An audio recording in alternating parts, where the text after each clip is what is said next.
Ready for inspiration? A lesson in cardiology and a dose of hope?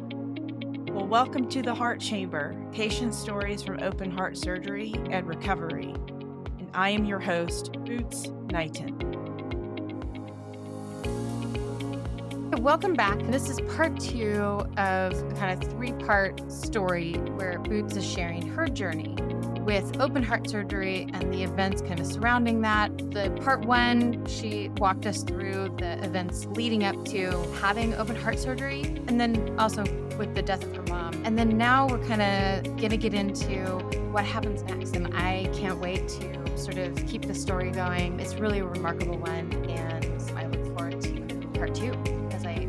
Thanks, Mary. And again, my friend Mary Olson joining me from Washington State. Yeah, so last part I left off with my mom cleaning out her house 12 weeks post-open heart surgery. I'd given myself 9 days in her house and 9 days to completely consolidate her life. And I ended up hiring an incredible, team of people to come in and help. But it was still really up to me to go through everything on my own. And I was also at the time not fully acknowledging that I was dealing with my own cardiac depression. My surgeon had warned me that people who have heart surgery typically get depressed afterwards. It's like cardiac depression. And that's something I'm going to dive into in a future episode with actually a variety of different people who have various perspectives on cardiac depression. But for this episode, it was in the background. I was on like an antidepressant and an anti-anxiety med to help me. That was like such a good thing to do. And I really encourage you to speak with your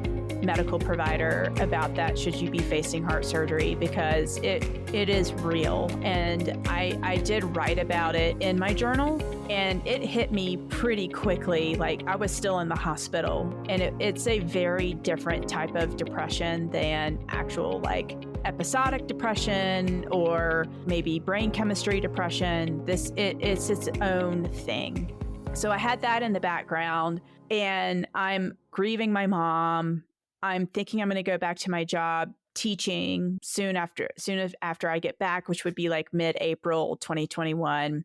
And I notice I'm starting to have some pain in my sternum that's different. And by now, the swelling had mostly gone down. It takes a while for the swelling to go down in your sternum. And I could start to feel the sternal wires.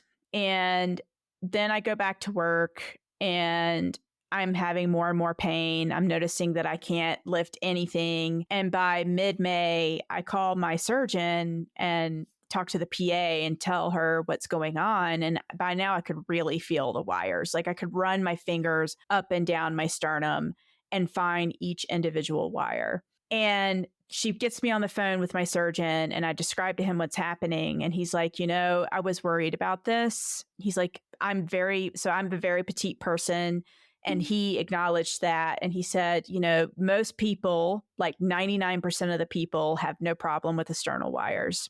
But he's like, you're probably that 1% who reacts to them. And I kept feeling like they were touching my nerves. And so I would get like these electrical pulses going down my arms. It was like awful. It wasn't like just uncomfortable. It like really hurt when it happened. And I felt like the wires were starting to work up through my skin. It was pretty gross.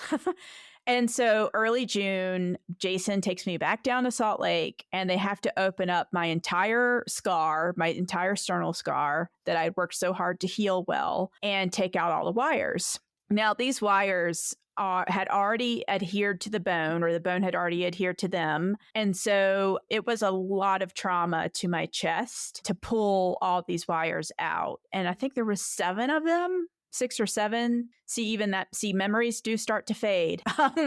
So it was an outpatient surgery. I mean, they put me under, but I was able to go home same day, and I was sore. It really was a traumatic surgery to my chest, and my whole right boob was swollen and black and blue. And I just kept picturing him like having to put his foot up on my boob. I don't know, he didn't do this, but like I had this like vision of him like just like pulling. It was intense. But I love my surgeon, and he and I get along great. And he said it was a success. And I was like, hey, I want to keep my wires. He was like, why would you want to do that? And I was like, well, I don't know. It's like, I want to make jewelry out of it one day, or I don't know, an altar. Why not? They cost me however hundreds of thousands of dollars, it felt like at that point. And so it took me about 2 weeks to like work up the nerve to open the package and like look at them. But when I did, the first thing that was shocking was how thick they were. And I was like, wow, you could like fix a chain link fence with these things. That was my first Oh my gosh. my first impression. My second impression was it looks like part of a wire is missing. And my heart falls through the floor. And I had a heck of a recovery this time around. Like, it took a long time for the anesthesia to leave my body. I was extremely depressed. By now, it was late June. Normally, I'm mountain biking and climbing mountains, and I couldn't do anything.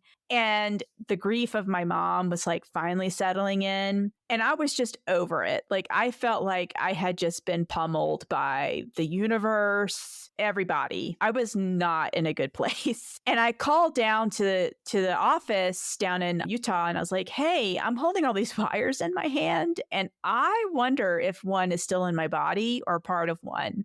And they're like, the person was like, okay, I'll check. And she's like, I went back and read all the surgeon notes. He says he got it all. Would you like to get an x-ray just to make sure? And I thought to myself, and I was like, I'd rather shoot myself in the head than go into another hospital right now. Like, that's how I felt. I was like, I am just going to take your word for it. But deep down, I felt like there was still a part of a wire in me just by the way these wires looked. So, I go through the rest of the summer. I'm like really grieving my mom. I'm working with the person she kind of put in charge of how she set things up for me, and we're getting to know each other. I'm trying to sell her stuff, and I'm having some of the stuff I wanted to keep moved out to Idaho. It was like this dumpster fire. So here I am, like grieving my mom, finishing up her life, trying to heal, trying to figure out who I am now after like all of this. It's still COVID. It was bananas. And so by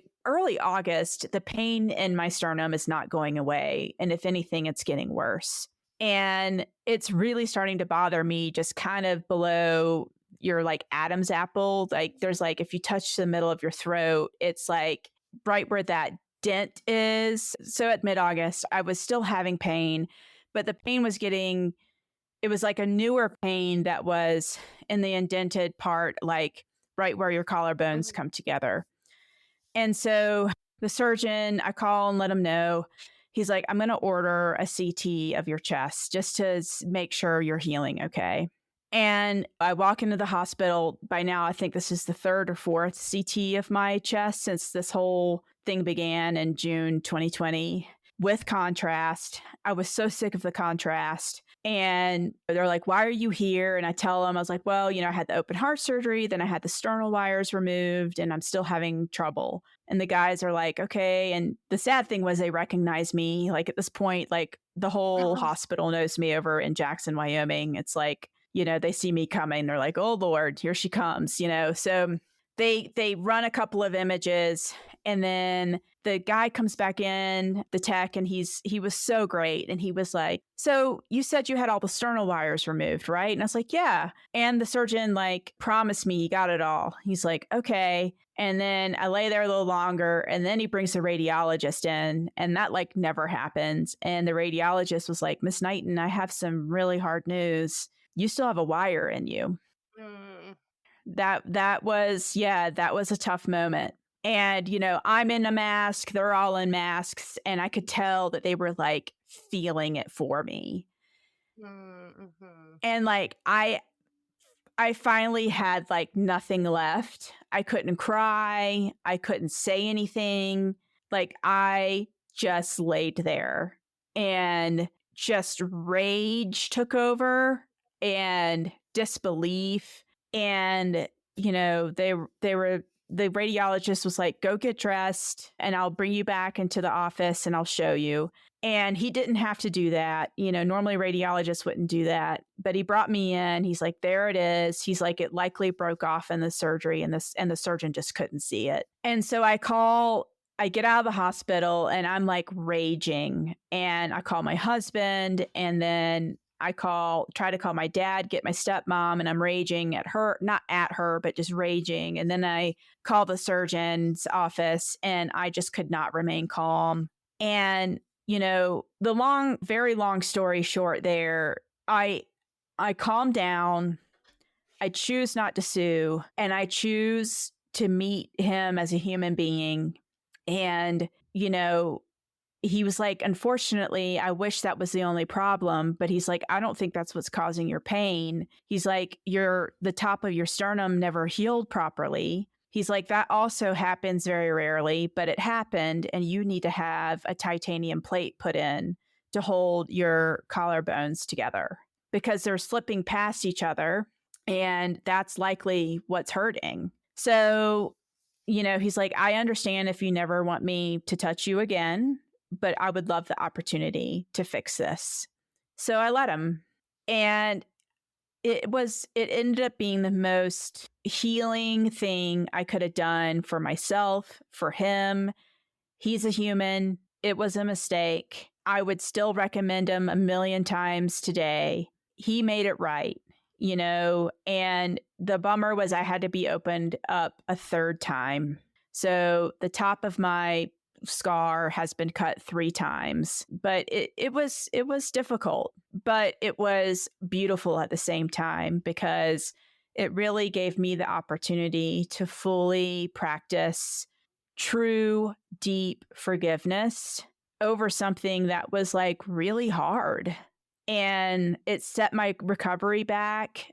I deal with a lot of chronic pain. I don't think it's just because of that, but by letting him fix it, by us meeting eye to eye and letting him say, I am sorry, and me saying, I forgive you, just fix it and let's move on. I never held any grudge or bit of anger or regret after that. And what it provided was peace for him so that he could go back doing the amazing work he does as a surgeon. And then I could fully focus on my healing. And peace for you too, right? I mean, I think that's forgiveness ends up being internal work for us, and really, like, it has such a profound effect on the forgiver as well. I think, and just it's what you said about him, seeing him as a human and meeting him as a human. I think something we don't really do with, well, and that's probably in the world, but also with doctors and surgeons. It's like we put them on some infallible level, and they aren't. But then, his being human had such a profound impact on you, and created such a hard circumstance. So yeah. So I had the plate put in, and then I just focused on moving forward and healing.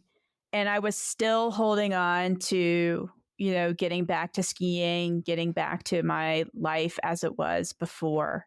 And I had not radically accepted that my life needed to change in every way. And that was the big kind of unraveling for me, because I did try to go back to my old life, which was teaching skiing and pushing myself in the gym and pushing myself on the bike. And my heart just kept saying, nope, nope, nope. And I really dug myself a hole emotionally and mentally over that, because I just was not, you hear of that quote, like you have to let go of what you thought your life would be so that way you could walk into the life that's meant for you. It took many more months for me to really understand that and to accept it. And I mean, like, radically accept it. And I wasn't okay with it. I felt like my old life had died and my identity died, and I had to figure out who I was going to be now with this imperfect heart that thankfully, had been unroofed, but, it's still healing. I mean, most people don't really start to feel fully like they're coming around until like 3 years after unroofing surgery. And, I'm trying to just get back to my old life within a year. And I just kept not listening to my body. And by December of 2021, I'm trying to go back teaching skiing, and I'm just doing half days. But I'm noticing I'm retaining fluid. I'm out of breath. I'm having like rhythm issues. And by Christmas night, I'm put back in the hospital. And it felt like I was having a heart attack, and the troponin wasn't elevated. But this time, a blood marker called BNP was elevated, which is like a heart failure marker. And it wasn't like sky high, but it was enough that it got my cardiologist's attention, a different cardiologist that I'm now working with. And I was really not okay. And they let me out of the hospital the next day. They ended up doing another stress test. I ended up having to go back down to the University of Utah for another heart catheterization. Everything was looking okay, but like the symptoms were not okay. And we tried a variety of medications. And, now that I've had a whole nother year to reflect on it, and I can say that my blood that BNP marker is within normal range now. And I'm now on just like a slow acting nitroglycerin. I'm starting to kind of come around now, but reflecting back to then, I was asking too much of my heart. It hadn't even been a year yet. Like I can't even believe I thought that was a good idea. And to try to like teach skiing, even half day, like it's a lot on the body. And my heart was just saying, knock it off. Like, this is not what we want. Like I've had to like turn my heart into like this like little personality and like give it like an attitude. And, I can kind of picture it like putting its like little arteries as acting as arms on its like, lower ventricles and being like, knock it off. I was just like, no, you better pull it together. I know you've been cut into and your feelings are hurt, but we're going to get back to our old life. And it's like, no, we're not. And I'm going to put you into heart failure if you don't pull it together. Mm-hmm. There's so much identity wrapped up in that. Gotta so get back, much. gotta get back, gotta get out there. Yeah. It's gotta be a hard thing to reinvent. And that was what last winter was. I wrote a book last winter. I wrote 94,000 words. And it was basically making meaning of my mom's death during my time fighting to live. That book will come out in probably a couple of years because I'm now writing a book that's going to go before that. But last winter was really about deeply grieving everything. I mean, everything. It was, I didn't have a choice. It was either I was going to die, my heart was going to like die of like some emotional overload at that point, or I write it out of me. So I chose to write it out. And then by March 20th, exactly a year after my mom's death, I wrote the last sentence of that book.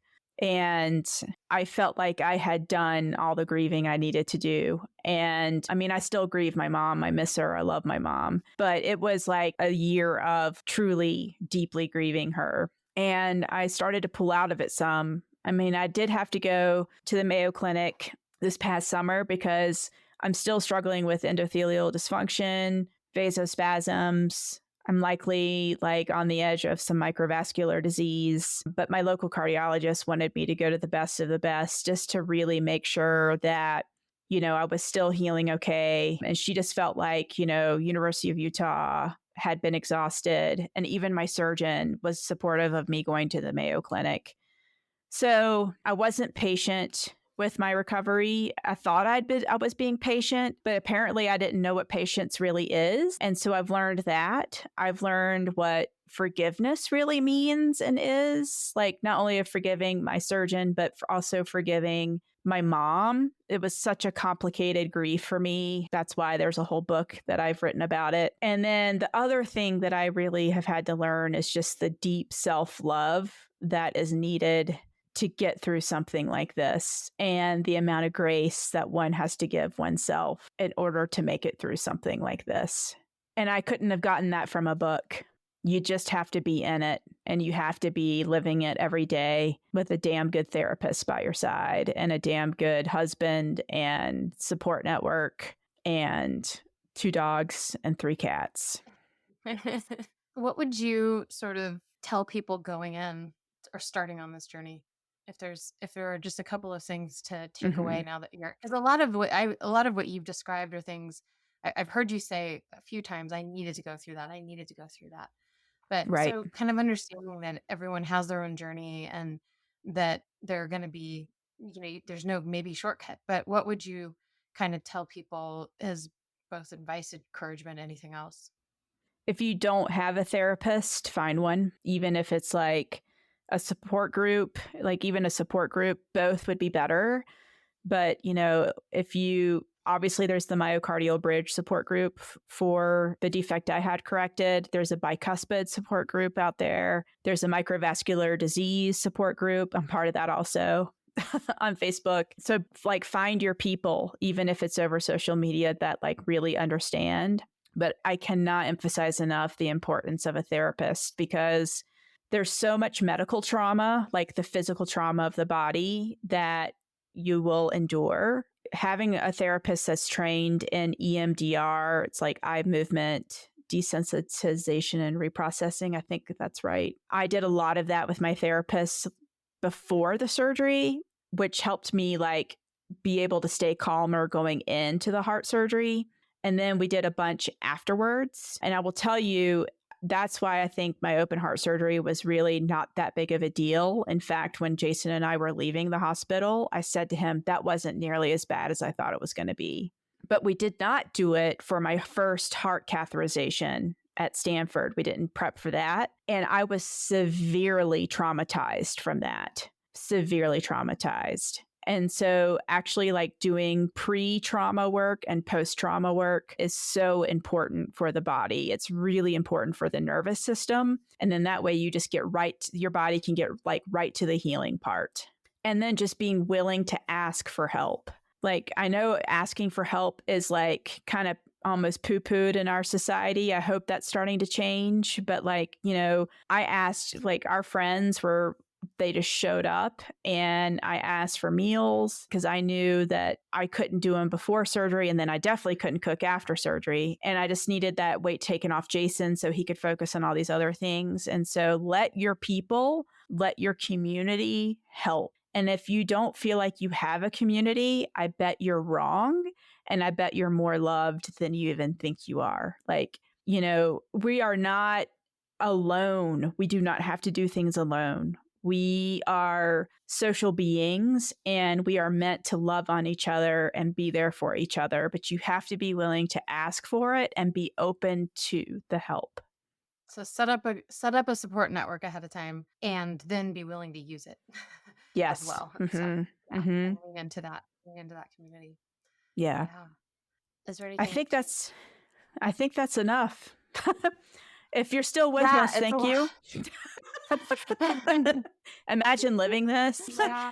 Yeah. And so, for listeners, what I have coming up for the Heart Chamber is so exciting. I have other stories of myocardial bridging, I have bicuspid stories, heart transplant. I am bringing on my nutritionist who ended up being like this missing link. Like I just only connected with her in August of 2022 and turns out like open heart surgery and a lot of stress at the same time can really mess up hormones and throw cortisol all out of whack. And so that was like a really important piece that I didn't catch until later that has made all the difference in my life. And so she's coming on. I'm bringing on my physical therapists to talk about ways you can heal at home. And maybe you're really isolated and don't have access to a good physical therapist. So I'm providing that. And then I'm hoping to bring on various cardiologists and surgeons, but it's mostly going to be patient stories where we're all coming together to share our hope and our support and grace for each other. Well, thanks for sharing your story and thanks again for having me on to do it with you. And yeah, looking forward to everything to come on Heart Chamber. Yeah. Thank you, Mary, for being here today. It means a lot. And that's the show for today. Thank you for spending part of your day with me. The Heart Chamber exists because of you. If you find value in this podcast, consider donating to this cause. Go to theheartchamberpodcast.com and go to the donate link. And hey, while you're there, feel free to leave me a voicemail. I want to hear from you. Lastly, don't forget to leave a review and make sure you subscribe so you never miss another Tuesday edition of The Heart Chamber. Thanks again. Have a great week, and I'll be back next week with more stories of open heart surgery and recovery.